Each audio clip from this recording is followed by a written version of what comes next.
On termine notre journal avec cet hommage aux membres de l'équipe du FLN, une équipe qui a porté haut l'emblème national lors de la révolution algérienne, une forme de lutte qui a fait connaître la cause du pays. Fetha Abed.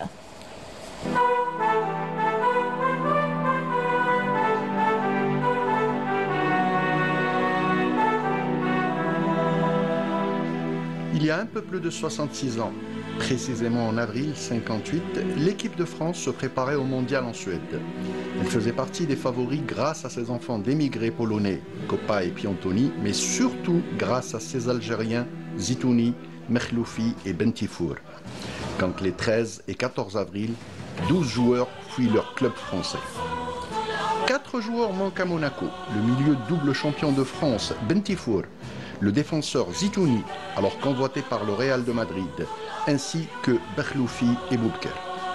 À Saint-Étienne, c'est l'attaquant star des champions de France, Merloufi, qui manque, tandis que le voisin lyonnais est à la recherche de Kermali. Il en est de même à Angers pour Rouaille, à Toulouse pour Bouchouk et Brahimi et à Avignon pour Aribi. 2 joueurs sont arrêtés à la frontière, il s'agissait de Marouche et Chabri. Et le plan est alors connu. Ces joueurs ont fui à Tunis pour créer l'équipe du FLN et militer à leur manière pour arracher l'indépendance de l'Algérie. La création de cette équipe répondait au souhait des Algériens de faire entendre leur cause à travers le monde. 1958 était une étape charnière dans le combat libérateur.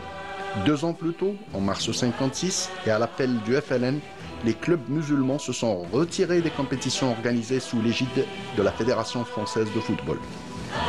Durant les 4 années de son existence, la glorieuse équipe du FLN s'est construite un fabuleux palmarès. 91 matchs, 65 victoires, 13 nuls et 13 défaites. 365 buts pour et 127 contre. Après l'indépendance en 1962, chaque joueur a choisi sa voie. Les uns sont rentrés au pays pour se mettre au service du football algérien, d'autres sont retournés pour terminer leur carrière de joueur à l'étranger. Ceux qui étaient encore compétitifs ont participé au match de l'équipe nationale post-indépendance. Après, le temps a fait son œuvre. 1-1, ils sont partis rejoindre le créateur. De la quarantaine de footballeurs de légende qui ont participé à l'épopée, aujourd'hui, il n'en reste que 3. Rachid Merloufi, Mohamed Maouche et Abdrahman Defnoun. Que reste-t-il de cette fabuleuse histoire? Le souvenir indélébile d'un engagement sans faille de joueurs, d'entraîneurs et de dirigeants dans une œuvre humaine à nulle autre part. Au final, et à la veille du 70e anniversaire du déclenchement de la Révolution, nous nous devions de mettre en avant cette grande histoire écrite par des footballeurs qui, un jour du printemps 1958, ont décidé de mettre leur carrière entre parenthèses pour apporter leur contribution au combat libérateur contre le colonialisme français.